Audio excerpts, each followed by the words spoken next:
Hello, everyone. Good morning. Good morning. Make sure you like this video, subscribe, share, all of that wonderful stuff. So, I'm going to give everyone a little more time to kind of come into the chat this morning. I also let my people know on Facebook that I was going to be doing live tarot card readings after the videos I wanted to display this morning. I'm still in my series of Greek mythology. So this morning I wanted to play a video about how the gods from Olympus had turned on Zeus. Okay, and I also wanted to show the video about Pandora's box. So if you hear that, just say hello in the chat. If you're interested in a live tarot card reading after the videos this morning, please stick around. And if you're wanting the live tarot card reading, it's a $10 donation. So you can send that to the super chat, or you can send that to my Cash App, which will be Beekeeper 100, $ Beekeeper 100. So it'll be $10 for that. So we're going to get into the videos first, you guys, because I know y'all are waiting on that. Okay. And so it's kind of like my own little reaction to the videos as well. And so the first one we're going to show is the one about Zeus and how the gods of Olympus had pretty much gotten tired of Zeus's stuff, especially his wife, okay, Hera. And I think you guys have found this pretty entertaining. I hope you all are well this morning. So let me go on over here.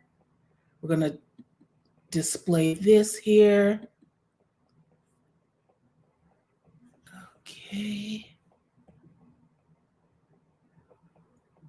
Okay, here we go. The gods against Zeus, the Olympian rebellion. In early times, Zeus led the victory of the Olympian gods against the Titans during the Titanomachy, the war between gods and Titans for control of the universe. Zeus became the supreme god, reigning over the world on his throne in Mount Olympus. When the god raised his arm, exposing his powerful bolts, the other gods bowed as a sign of respect. No god had as much authority as Zeus. Only the goddess Hera, Zeus's wife, was as respected as her husband. But not even the goddess could go against the supreme god when he was stubborn. Zeus, although he loved his wife, was not faithful to her, and he lived extramarital relationships. For this reason, Hera and Zeus fight constantly due to the latter's infidelity. Tired of being humiliated by her husband, the goddess started plotting against the Lord of Olympus. The other Olympian gods were also sick and tired of Zeus's arrogance and egotism. He ordered and ruled the world according to his will. Under Hera's leadership, they decided to come up with a coup against their sovereign. The gods entered the room where Zeus slept in a glorious crib. Poseidon and Apollo grabbed the god's arms and chained him to his bed, making use of powerful gold chains made by Hephaestus. By the time Zeus noticed what was happening, he was already immobilized. Consumed by anger, the god uttered the most terrible threats. But the other gods paid no mind to him. They were more interested in who would occupy the supreme throne. The goddess Hera, queen of Olympus and leader of the uprising, considered herself to be the obvious choice to occupy her husband's throne. But the throne had other suitors. Athena thought herself the most knowledgeable and dignified. In turn, Apollo believed that only the sun god could bring light to this new cycle, while Poseidon claimed to be the most powerful. Hestia was the only one who did not run for the position. Thetis, the daughter of Nereus, predicted that a civil war was about to take place at Olympus. The fight of brothers against brothers could throw the world into chaos, and only the steady hand of Zeus could avoid such conflict. Thetis met powerful Briareus, the greatest of the Hecatoncheires, a massive creature with 100 arms and 50 heads. Briareus's loyalty to Zeus was unbreakable, and he went. Could you guys imagine seeing something like that? I mean, one thing I can say about the different monsters and different things like that in Greek mythology is that very, very, it's very, very, very creative. I would say Zeus really outdid himself with this one. Let's continue on. To Olympus. The gods were paralyzed in front of such a creature. The Hecatoncheir broke the chains that imprisoned Zeus. The supreme god unleashed a mighty thunder sound, trembling the whole universe. The gods who participated in the coup laid down their weapons as a sign of submission. This tackled part of the gods' fury. Hera was punished for leading the rebellion against Zeus. The goddess was chained and hung in the sky. She remained in that position until she took a solemn oath, promising she would never rebel against her husband again. Zeus had a special punishment for Apollo and Poseidon. The gods had to serve the Trojan king Laomedon and help in the construction of the impenetrable Trojan walls.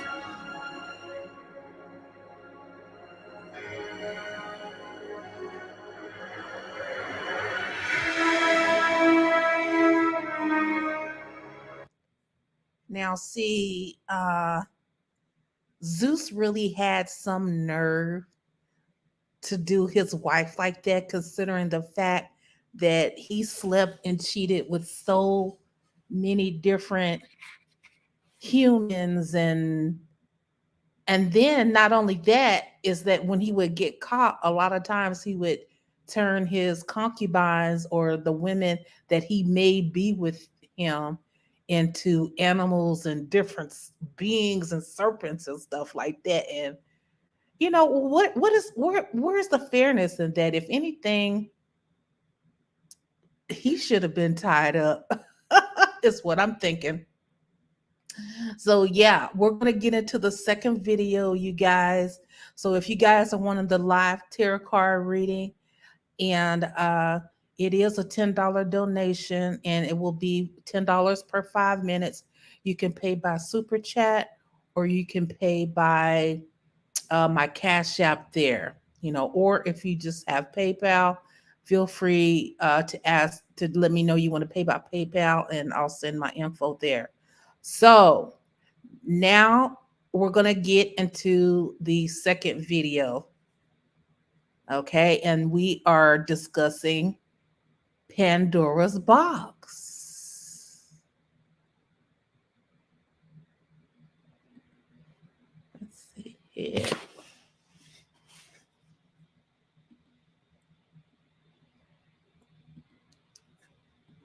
Okay. Here we go.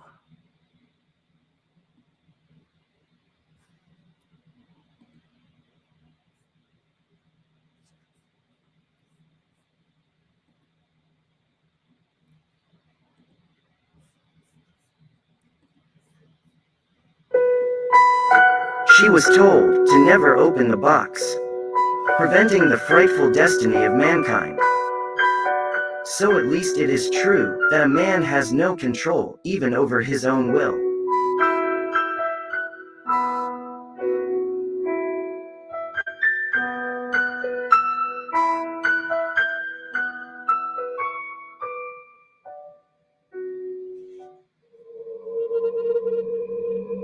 long time ago, after winning the dreadful war against the Titans, the giants and other creatures who wanted the downfall of the gods of Olympus, the overwhelming victory of the gods over the vicious forces sent by Gaia in order to dethrone Zeus was complete.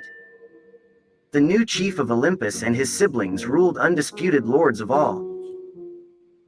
The world had become a safer place, where people could live in peace without having to fear a sudden appearance of uncommon creatures. The world was ready for mankind. It was time for men to be created. In order to make that happen, Zeus devolved the task to Prometheus and his brother Epimetheus, who fought alongside with him during the war against the Titans. Epimetheus had the role of designing nature, lands and animals, as his brother had a task to create the first humans. But Epimetheus granted all the good things to animals. He gave them incredible physical abilities and other type of skills, leaving humans hopeless. Prometheus then thought of a way to make mankind superior. He fashioned the first men in a nobler shape than animals, and gave humanity fire that he stole from heaven. Not only he has done something forbidden by the gods, but by craftily tricking the chief of the gods himself, he also arranged that humans should get the best parts of animal during sacrifices, and the gods the worst. Something he has gotten an unbearable punishment for. Prometheus, caring so much for mankind, was getting Zeus even more upset as days gone by. So Zeus decided to take revenge on mankind, and then on mankind's friend. He made a great evil for men, a sweet and lovely thing to look upon. Looking like a shy maiden, she was created from clay by Hephaestus as a gift for Epimetheus. She was dressed of silvery raiment, embroidered veil, a wonder to behold, and bright garlands of blooming flowers and a crown made of gold. A creature with incredible beauty. She was granted of multiple gifts from the gods. She received craftsmanship and weaving from Athena, beauty and emotions from Aphrodite, guile and craftiness from Hermes, and finally, Zeus bestowed upon her the trait of curiosity in a box as a wedding gift. A box into which all of them had put something harmful, and forbade her to never open it under no circumstances. Because of what they gave her, the Olympians called her Pandora, which means the gift of all. When this beautiful disaster had been made, Zeus brought her out, and wonder took hold of gods and men. From Pandora, the first woman, came the race of women, who were evil to men with a nature to do devilish things. The gods sent her down to earth along with Hermes, who brought her to Epimetheus. The Titan rejected her at first, but then married the beautiful woman in haste, although Prometheus, his brother, being aware that Zeus was plotting something and still seeking revenge, had warned his brother to never accept anything from Zeus for the safety of their creation, mankind. Despite that warning, Epimetheus took her in. Later on, when that dangerous woman was his, he understood how good his brother's advice had been. For Pandora, like all women, was possessed of a lively curiosity. She spent days looking at the mysterious box like it was calling for her name. And as days passed, she grew eager and more curious about it. She had to know what was in. It must have been saying, "Open the box, beautiful one. Open the box, my pretty." Inside the box. Eventually one day, she could not resist any longer. On that very day she gave in, and against instructions, it was she who opened the box. Lifting the lid, and out flew all types of ills and plagues. In a second, her room was filled with despicable scent and a gruesome gloomy smoke. She heard all sort of whispers and screams from evil spirits all around the chamber. She was the one who unleashed sorrow, greed, envy, cruelty and mischief that have since afflicted mankind to these days. In panic, Pandora shut down the lid as fast. It's always the woman's fault, isn't it? Even in the Bible, it was Eve's fault. In Greek mythology, it's Pandora's fault. It's always the woman's fault, isn't it? Ugh! Let's carry on. As she could, but too late, the worst was already done. She had released all the evil that had been sealed away by the gods. A rampage of evil spirits and demons quickly spread around the world. From that day forward, humanity faced jealousy, pestilence, famine, diseases, temptation, death, and all kinds of evil. Overwhelmed by despair, guilt, and not knowing how to deal with what she just unleashed upon mankind, she got curious once again and decided to open the box one more time. And then suddenly, she felt great comfort, like something has just embraced her soul. Closing her eyes, she felt relieved that at least one good thing, however, was inside the box, and she knew everything would change for the good.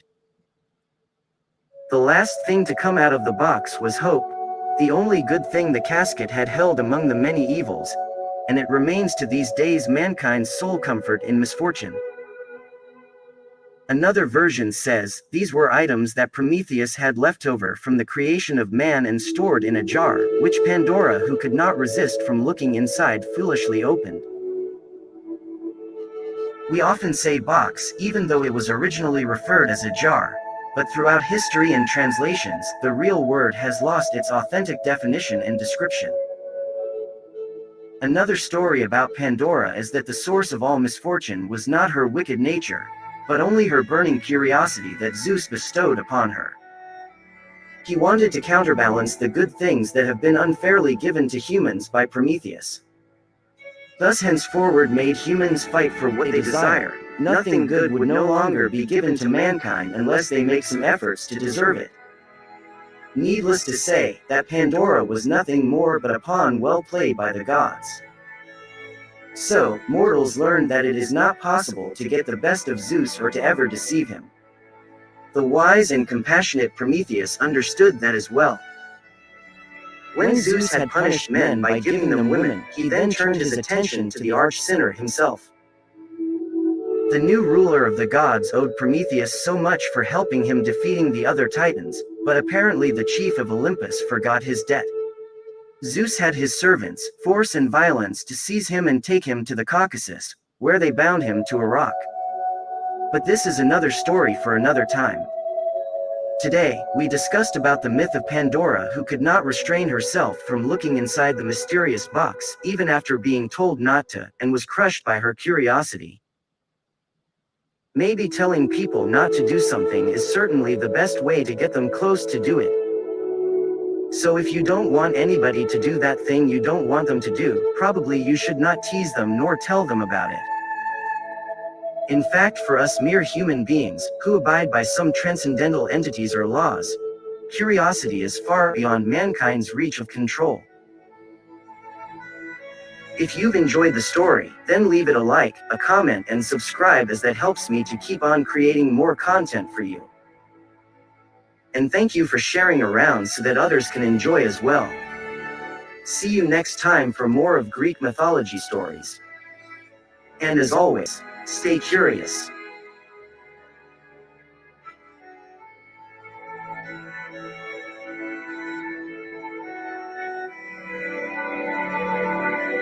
Now that was pretty great. But like I said,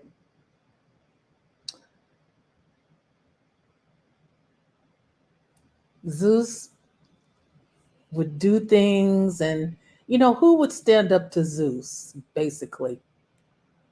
He's powerful, he runs the show. uh if he didn't make he made everybody, basically. So basically, it was Zeus's world, and everybody else was like a squirrel just trying to get a nut and survive. And like I said, I can't even imagine being Hera and being a goddess and have to watch him be with women after women after, you know, other goddesses and princesses and everything like that. Like, can you imagine? But of course, it was Zeus's world. So, I am getting ready to do the live tarot card readings this morning. If anybody's wanting one, if you've been waiting for one. So, what I'm going to do while we wait, I'll wait for about like 30 minutes. And if we don't have anyone that wants a live tarot card reading, then I'll go ahead and end the show. But right now, I'm going to play some music until we get someone who is wanting that. And this is from Spirit Tribe Awakening. And this is 432 hertz. Relaxing music, positive vibes. And I'm going to share the video with you guys.